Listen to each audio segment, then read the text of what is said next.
Hi everybody, it's 314 Reactor here. Today we're going to be looking at Black Mesa with ReShade and the RTGI shader from Marty McFly. Now I've just been installing this myself, realised that you have to do a slight bit of a different installation. You need to install ReShade in the traditional way. Go to here, load up bms.exe, which will be under Common Black Mesa under your Steam apps directory, and then do the standard install here, check all on that first page, wait for that to install. And then when that's done, you'll see the normal install folders in here. And what they'll be is when you first boot the game, it will not load. And the reason why is this D3D log here. It says you need to make sure the DLL is in the same directory as the game executable. Now you'd think that would be this BMS.exe here, but it's not apparently. So what you have to do is move the DLL into the bin folder. And then that should now work. And then you can go ahead and go into ReShade shaders. You can get the ReShade GI beta and just drag those folders over. Now again, you can grab the RTGI shader and reshade.me, and download the latest ReShade there. And then you want to go to the link in the description, which will show you how to sign up for Mike McFly's Patreon, etc. And that's when you can go on their Discord and get the RTGI shader. So with all those installed, and then double checking that the D3D9 DLL is under the bin folder, you should be good to go. So let's boot the game up. And once you're in the game here, you can just hit home and hit continue. And you can just type in RT in the search and activate RTGI. And then you want to hit continue down here, and with RTGI open, you want to go to the lighting channel, and there we go, that's working nicely. You can see all the ambient occlusion and some of the lighting effects there, so that's working correctly. Just a few things I want to add in down here as well. So you want to go to edit preprocessor definitions. You just want to add in some things on the current preset, such as infinite bounces, 1, sky color mode, 1, and image based lighting, 1. And we're also going to put in material type, which will allow us a few extra tweaking options. So if you click off that, that should hopefully load in. That's all those effects on. You can enable precise light spreading, simulation of backface lighting, alternate intersection test, enable ray miss fallback. That just enhances some of the effect. We've got the material, we've got sky color, image-based lighting, and next bounce weight here. So all those things we've added in have worked. So that's really good. Without ReShade on, it's running at about 144 frames a second. I'm running an RTX3090 at 4K. When we turn it on, it takes us down to about 90 frames, or about 84 there actually. So that's about 50 frames off, but that's about to be expected with more modern games at 4K. So let's dive in the game and do a bit of tweaking. So first off, let's start some unforeseen consequences. You'll see the lighting's a bit overblown at the moment. That's because I need to change a few things.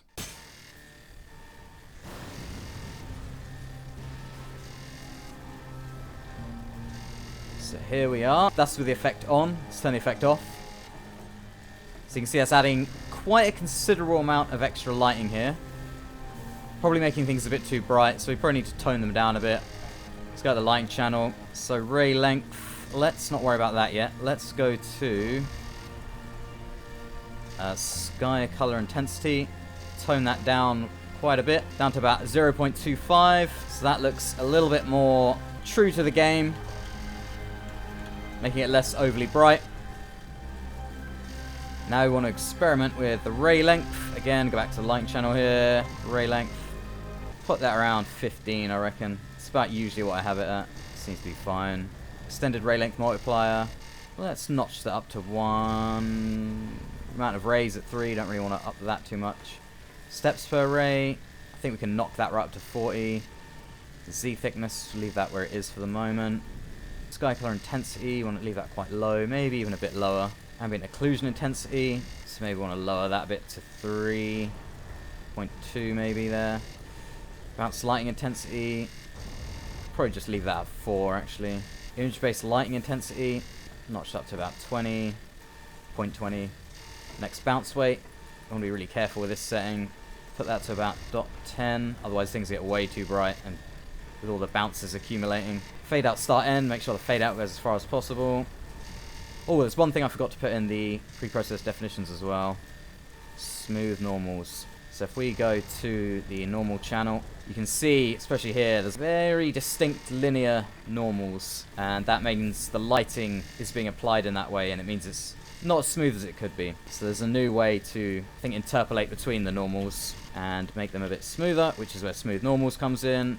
And now that's on, you'll see much more smoothed out around there, around here, and the light will now be applied in that way, so that'll be much nicer looking. Let's go to the standard channel. So here we are with those tweaked settings, and let's check the frame rate here as well. So we've got about 70 frames a second there, 69 frames a second. If we turn the effect off, we go all the way back to 143. So that's taking a good few extra frames off there with those extra settings. Again, that's pretty much expected. Turn the effect off and back on. So you're seeing lots of extra ambient lighting around here, around there, on there. Some extra shadowing under there. Extra ambient occlusion here. Extra lighting from that fire there. General, again, adding a lot of depth to the scene. It's a bit of a weird shadow on the floor there. That looks like it could be to do with the player. Oh, that's a bit weird. I'll have to keep an eye on that. Oh, it's gone now. That might be an in-engine thing. So turn the effect off and back on. Lots of extra, especially from the fire there, you can see on the ground. Extra shadowing. There's just a lot of extra ambient light from that fire coming in. So let's check out this area here. Again, plenty of fire. Turn the effect off. Back on. Yeah, it's darkening off those deeper areas. A lot of extra light from that fire. Really good glow effect. Lots of extra ambient occlusion. I think the game engine's new enough that it has a decent amount of ambient occlusion, but this really cranks it up nicely. So depending on the graphics card you have, this will affect the frame rate differently. Turn the effect off. Back on. So there's some extra shadowing under the characters there, on the characters. So I think these are some good settings overall. Now what we want to do is go to the more controversial settings, which is the Specular and Roughness. So we've got the lighting channel here. You can turn down the roughness and get like full, complete reflections on everything. And then it just looks glassy and, yeah, crazy. It looks pretty good here because it's kind of an artificial environment. It looks like it might have that level of reflectivity. But we want to balance that out so that not everything looks like a mirror. So we want to turn that roughness down just a little bit. 60, I reckon. And then specular, you don't want that too high because it'll make things too bright, too shiny. So we'll turn that down to .45. Go back to here. Let's do the effect on. And the effect off. And back on.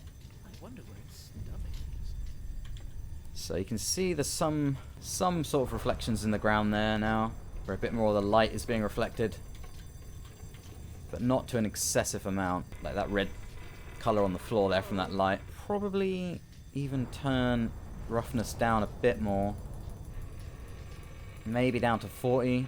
For these areas it's probably fine. So you can see if you turn the effect off, you're getting a lot more effect in the ground there, reflecting everything, bouncing that light. That distant area has some nice ambient occlusion and bounce lighting on it. We can probably turn that down maybe a little bit. We turn the ambient occlusion down just a bit, 3.0. Turn the bounce lighting intensity down just a little bit, 3.4. Turn the effect off, back on. So we're still getting that lighting in that corridor in the distance, but it's not too excessive. Still getting that extra shadowing. And some nice sort of reflections on the floor. But again, nothing too much. And hopefully in the more natural areas where you wouldn't expect so much specular, it won't look too obvious. So that's set up the basics. Let's move forward to another level. So we're loading up Office Complex. Again, you can see here that it really affects the menus quite a lot. So that's something you want to keep in mind. Now what we're seeing here is that the weapon held in the hand is affecting quite a lot of the environment around it. This is probably where we need to tweak the Z thickness. Let's get the lighting channel to confirm that. So we want to get that Z thickness so it's not rendering nothing, but it's also not taking into account the things close to the screen. So if we go to the first hint of that coming in, so we can set that to 0.25 Z thickness. Go back to the standard channel, and that is not too bad now. There's still a bit of a reflection in the ceiling there from the crowbar. Let's go to the lighting channel. Z thickness down to 0.20 seems to fix that. And then turn the effect off and back on. Lighting's quite harsh in here. That doesn't look too bad. That's probably what you'd imagine. Let's maybe tone it down a little bit. Ray length is adding probably a bit too much ambient occlusion in there. Turn ray length down to like 8, I think. And then steps per ray. Keep that nice and high. Don't think that's too bad to have that too high. Specular, let's tone that down a little bit just to take that edge off the lighting. 235. Got the lighting channel. Say you got the extra little shadow bits here from the handrails. Ambient occlusion up in the corners. The ambient occlusion is probably a bit too strong there because ambient occlusion doesn't really look like that in real life. That looks more like the kind of early implementations of ambient occlusion where they went a bit crazy with it. Maybe we can tweak that down to like 2. The game also has its own ambient occlusion, so it's probably not too necessary. Extended ray length multiplier, we can probably just keep that at 20. Let's put it down to 0.15. And then go back to the standard channel. Effect off, back on. Probably can turn down a bit of the image-based lighting just a little bit here. Maybe a bit of sky color intensity we can tone down as well to 0.8. 0.08 even. And image-based lighting, we can probably crank that down just a bit as well to 0.15. Effect off, back on. Okay, so I think that's pretty good for now in this area. So just give myself all weapons there. All right, let's turn the effect off here. Back on. It's a lot more subtle in this darker area. Because yes, this darker area, it's not adding too much of a difference as we flick on and off. Get the lighting channel, we can see what's really going on.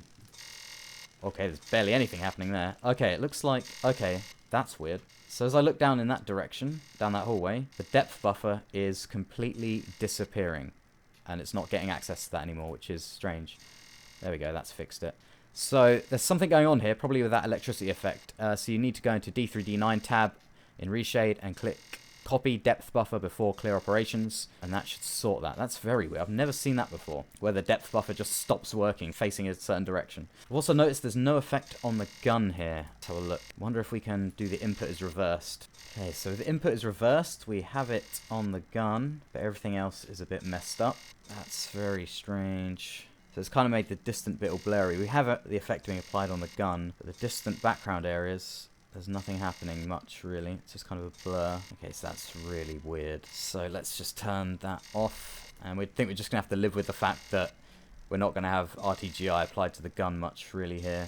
Which is fine. I think Halo had the same issue. So here we are. Now we have RTGI on down this area. So if we have the effect on here, we turn it off. There we go. That's more like it. And back on. You can see it's adding some extra lighting from that electricity. That's complementing what's there in the engine already. Extra shadowing, ambient occlusion in those orbits. Some of the ambient occlusion in that room down the hall is adding some extra detail down there. Definitely some extra lighting on those chairs and shadowing on those chairs makes it look a bit better, look a bit more detailed there. See what it's like down here. Just the torch on, just turn the effect off. Back on. Okay, so that actually looks a lot nicer. It adds a lot of depth. Better shading from the torch. And the metal looks a little bit better as well, I think. Go through here, just in this little area. Let's turn the effect off. And back on. So that could be where it's considered a bit too bright. It might be blowing out some of the colours, especially on the table there. So I wonder if we can tone that down a bit further. Yeah, you can really see very strongly there. Probably turn that specular down even further. 0.20. Maybe roughness up to 0.45. Sky colour intensity. Yeah, you want to keep sky colour intensity really low. You just want a nice subtle effect. The sky colour intensity is having an effect on the gun. So that's one effect that is actually having an effect on the gun. You can see the kind of yellowness from that light here, but nothing else appears to be affecting the gun, not ambient occlusion or anything like that. But that's fine. Image-based intensity. Oh no, it's image-based intensity, not sky color. So it's odd that image-based lighting intensity has an effect on the gun, but nothing else does. It's odd. Let's put that to 2.5 for now. So there we are. That looks a bit more toned down. Let's go back to the standard channel. The effect off. And then the effect back on. There we go. We've got that extra lighting on the floor there from the vending machine. That looks pretty nice. Looks pretty natural. Even looks like it's going under the table, even though it'll also be reflecting off the table there. Yeah, look at that. That looks really nice. So it's darkening these areas a bit more. Adding a bit of shading on those chairs. Because what you really don't want is it to brighten up dark areas to an excessive degree. See what effect the muzzle flash has around. Ooh, look at that. Look at that massive effect the muzzle flash is having on the RTGI there. What is that stench? Let's just get the old Egon out and turn the effect off. Back on. Oh yeah, look at that extra shading. Let's go to the lighting channel and see that. See that extra, look at that. All that extra blue shading on the ceiling and floor there. That's awesome. I'm pretty happy with that setting now, at least in the Black Mesa areas. But what we need to do, whoa, there we go. So let's have a look in this office area quickly. Turn the effect off. Back on. Yeah, that really improves things, at least in my opinion. You got extra shading under the dead body there, under the chairs. The lighting, in my opinion, looks a bit more natural. Let's move on to a more natural area and see how the effect takes there. Check out surface tension. So here we are in a much more natural area. I've got all the weapons in God mode on, so we can just run through here and take everybody out. Show FPS on there. We're running about 60 frames, 55. Nothing too bad.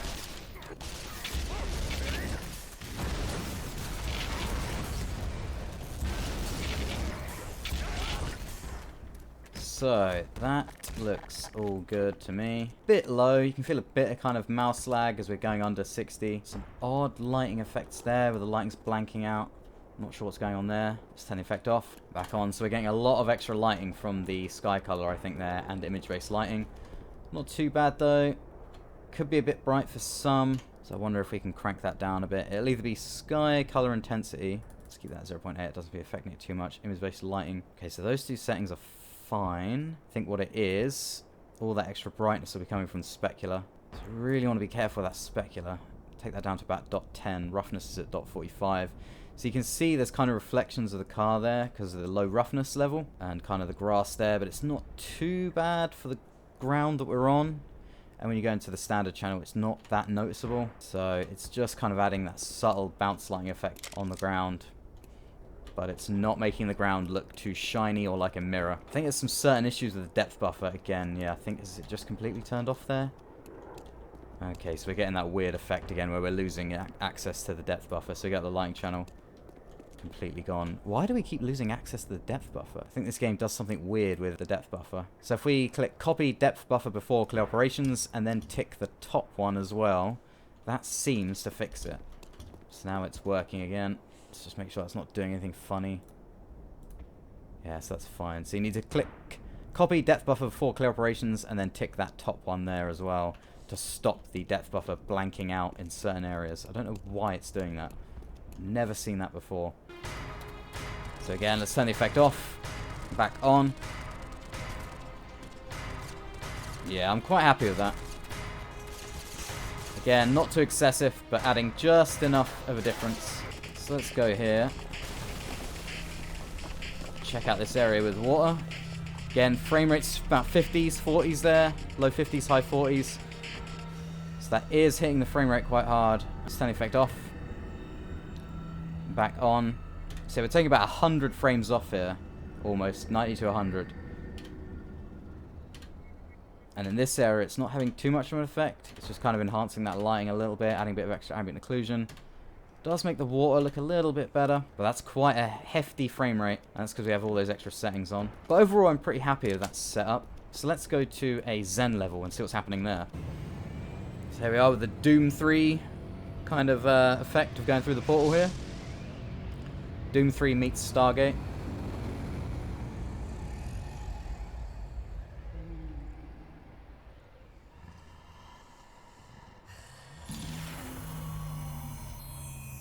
So I expect this is the level, or levels, where it's going to have the most effect because of the amount of lighting that's in Zen. And yeah, we're down to 40 frames a second there already.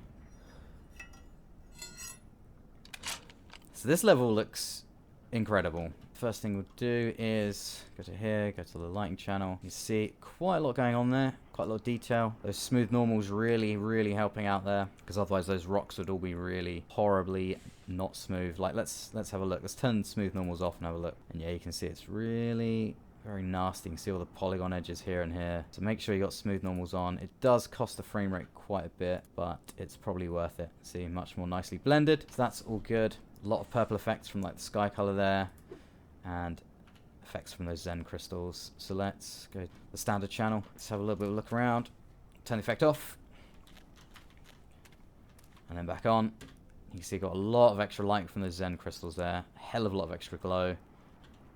A lot of extra ambient occlusion in those rocky details. Overall making the scene look, at least in my opinion, a lot better. You got a lot more of that purple color being blended nicely.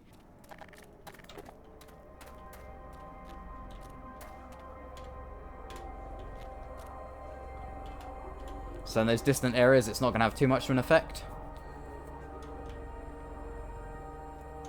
But the closer areas, definitely. Especially the glow from those crystals and the extra ambient occlusion around those crystals. Actually makes them look a lot better. Makes them look a lot more glassy and crystalline, in my opinion.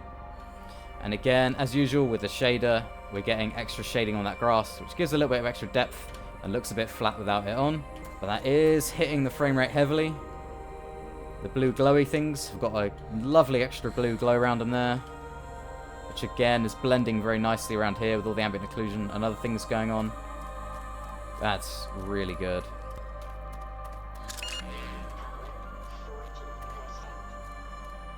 So I mean, like I said, Zen looks incredible without all these effects, like just in the normal engine. But with them on, I think it gives it that extra depth, glow, and definition. And I think the setting I've got here is subtle enough that it doesn't look overdone, but also done well enough that you can actually see the difference. I really love that effect on the crystals there. So let's go down to one of those blue pools. This should be a healing pool.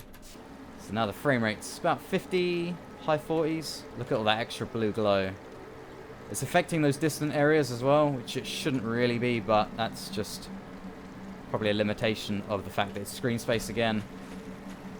You can see all the extra glow there. So making things more glowy and more defined on Zen is really awesome. Might be a bit too much of a strong effect for some people. That's fine.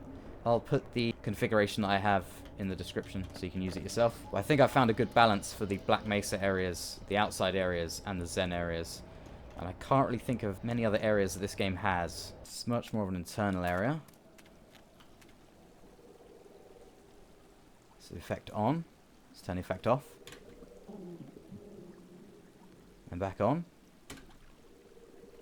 So one thing you're getting is a lot more detail in those distant areas through the fog. So you could probably tone that down in the more distant areas, probably with the distant fade. So if you don't want too much definition there, you can probably tone that down a little bit. There you go. To like 0.6, and it makes those areas fogged out again. But I don't mind that, so I'm going to leave that up. So this area looks really nice. Just adds in, like I said, definition, extra glow on the lighting. So let's go on forward to Gonarch's lair. So it's the effect on, let's turn the effect off.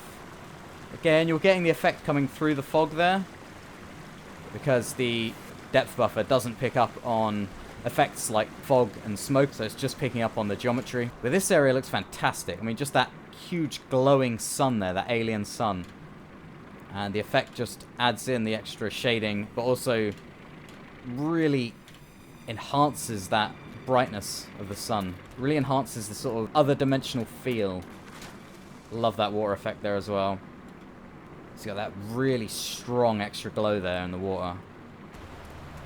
When you've got the sun coming down and the healing pool, so this combination glowing effect, really strong.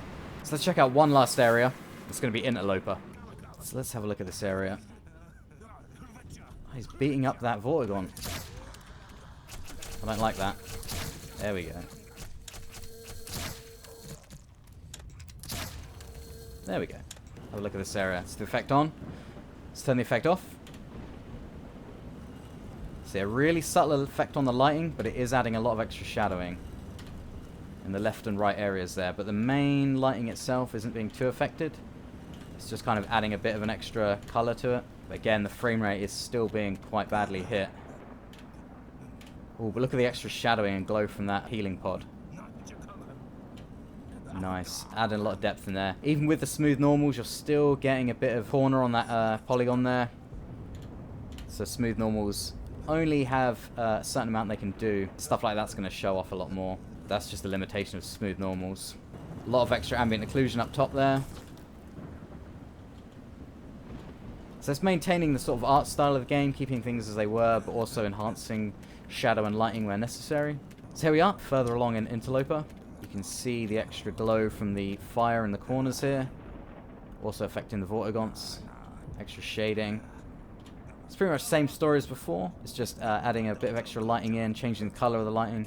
A bit of extra sky color. A lot of extra ambient occlusion. Darkening off and brightening areas where they should be. So overall, that looks really good. I imagine you can probably get a similar effect using MXAO and some other effects without having to get the RTGI shader, and without having to have the frame rate impact. But there's probably limitations to that because they're not ray traced. Obviously, this is going to be nowhere near as good as a proper ray tracer, like in hardware. But in my opinion, this is pretty good. I like this a lot. If you want further tweaking and a bit of extra accuracy of the shadows, that's where RTGI is handy. But if you're not too bothered about that, yeah, there's probably other free effects you can get. So that was how to get ReShade ray tracing in Black Mesa. I'm really happy with those results. Again, all the links are in the description, and there's also config that I have in the description as well, so you can try it out yourself if you choose to do this. Again, the FPS is pretty heavy, so I probably wouldn't recommend it if you want to keep your FPS high and you're running in a high resolution. But lower resolutions, and if you've got the hardware, it's probably fine. So thanks for watching. Please do like and subscribe, hit the little bell, really helps the channel. Keep an eye out for future videos on video games and tech, and I will see you in the next video.